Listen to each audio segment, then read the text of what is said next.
Kamusta Cancerians? Welcome to Like a Tarot.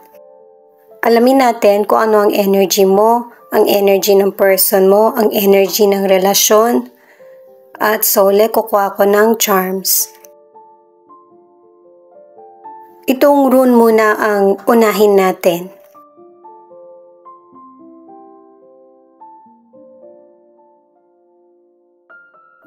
Ang unang rune ay Awas. May mga sitwasyon sa buhay mo na nagkakaroon ng delay. Kaya kakailanganin mo ng patience.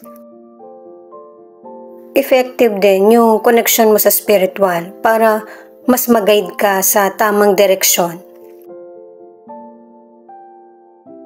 Ito naman ay Isa. Ganun din ang sinasabi nito na kailangan kung mabagal yung daloy ng buhay mo, ito yung sundin mo. Huwag kang dumepende sa iba kasi madidisappoint ka lang. Patience pa rin ang kailangan nito.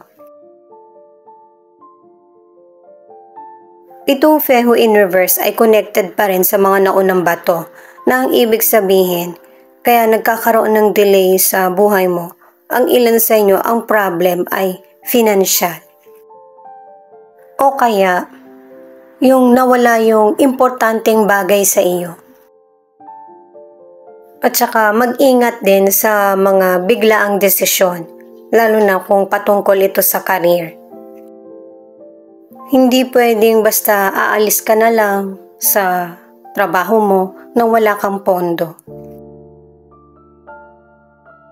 Paalala para sa mga bagong viewers na ang reading na ito ay timeless reading, general reading at guide po lamang kaya hindi po magre-resonate sa lahat.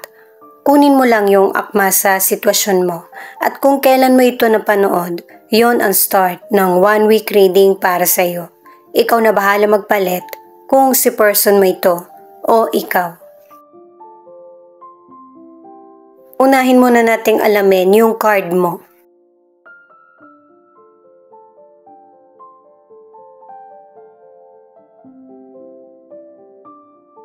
The Hermit, 8 of Pentacles, at 3 of Swords. Ang card mo na ito pinapahiwatig na gusto mong tahakin yung buhay mo ng mag-isa. Kasi feeling mo isolated ka at walang nakakaunawa sa iyo. Ginagawa mo na lang busy yung buhay mo para makalimot sa mga inaalala mo. Or mga problems. Naalala ko sa rune na Fehu in reverse, yung mga problems na dumarating sa'yo ay temporary. Sa career, mas nagfo-focus ka sa mga bagay na gusto mo at saka yung matupad ang goals mo sa trabaho man ito or negosyo. Kaya pala sinabi sa rune na ang ilan sa inyo kung gusto mong mag-quit sa trabaho mo, kailangan mo muna ng pondo. Kasi sa trabaho, ang ilan sa inyo nakakaranas ka ng pang-iinsulto. Kapag ka meron kang kasama na ganito yung mga pag-uugali, ibig sabihin malaki yung potential mo at saka pinupush ka pa sa makakaya mo sa trabaho or negosyo. Na para mas galingan mo. Kung hindi man sa karir mo ngayon, posible na sa bago mong sisimulan. Na mas maipakita yung gilas mo. At saka ang ilan sa inyo hindi na talaga makatagal sa trabaho. Sa relationship, ang ilan sa inyo hindi na kayo nagkakaroon ng intimate na time ng person mo. Sinisikap mo na masolusyonan yung problems nyo ng person mo. Isinaset aside mo na rin kung ano yung mga pride mo or mga pangangailangan. Pero nauuwi pa rin talaga sa masasakit na salita or masakit na aksyon ng person mo sa mga effort mo. Kaya ang ilan sa inyo, mas pinili mo na lang na magkahiwalay kayo or palayain yung taong mahal mo. Sa mga single, 3 cards na yung nagsasabi na hindi love ang priority mo sa ngayon kasi nagdududa ka sa mga taong nagbibigay ng interes sa iyo. Pinapahinga mo muna yung sarili mo at saka yung puso mo dahil sa natatakot ka na maulit-ulit yung painful heartbreak sa nakaraan. Ito naman yung card ng person mo, the Judgment, Page of Wands at Page of Swords. May posibilidad na yung person mo meron siyang anak sa una. Pero base sa cards ng person mo, nagdedesisyon siya para sa sarili niya. At saka sa cards mo, merong third person. At yung third person na yon ay posible na family ng person mo. At saka sa mga bato, sinabi rin na kailangan ng patience kasi matatagalan bago magkaroon ng magandang proseso yung buhay mo or buhay nyo ng person mo. Sa financial ay swerte ka. Kumbaga sakto, hindi ka nawawalan. At saka meron pang paparating patungkol sa financial. May darating na problem sa'yo sa financial kaya wag mo itong maliitin kasi malaki naman ang magiging damage nito sa iyo. Kaya kailangan ng pag-iingat pagdating sa financial. Sa mga single, may potential person na magpapapansin sa iyo at hindi na siya maaalis sa isip mo. Medyo matatagalan bago mo marirealize na magugustuhan mo yung person. Sa mga nasa relationship, magkakaroon kayo ng pagtatalo ng person mo pero kapag ayaw mo, hindi ka na niya pipilitin.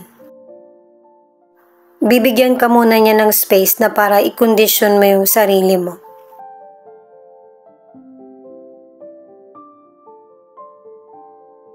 Four of Cups, Knight of Pentacles, at Six of Pentacles. Ito yung cards nyo sa relationship. Kapag yung person mo hindi siya lumapit sa'yo, nagkaroon kayo ng pagtatalo or nagkahiwalay kayo, hindi na talaga nagparamdam.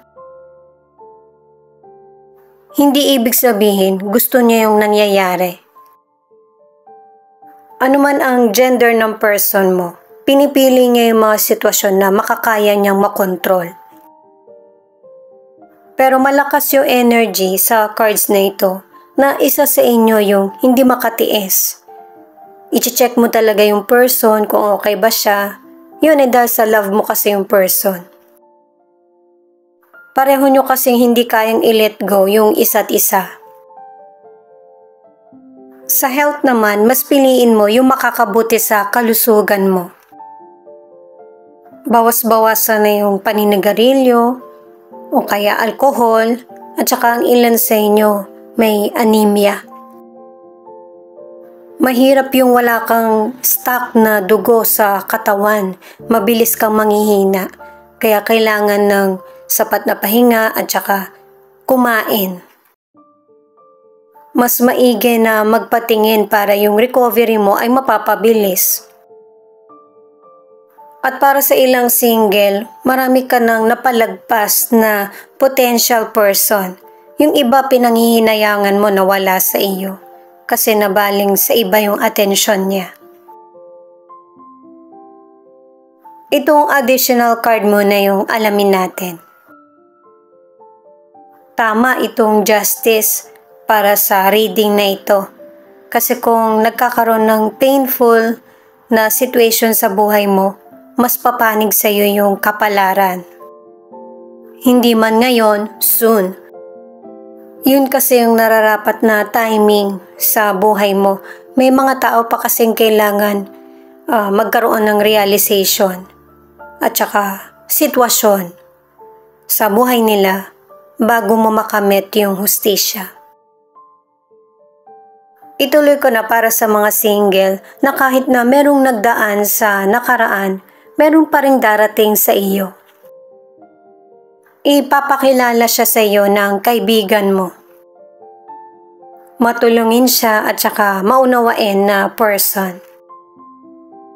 Sa mga nasa relationship, kahit merong hadlang na pamilya sa relasyon nyo ng person mo, ipaglalaban mo siya. Ngayon ka lang magiging selfish. Kasi alam mo sa sarili mo na yung buhay o relasyon ay hindi naman palaging masaya. Pero alam mo na magiging maganda rin naman yung dulot sa buhay mo at buhay ng person mo, yung ipaglalaban nyo.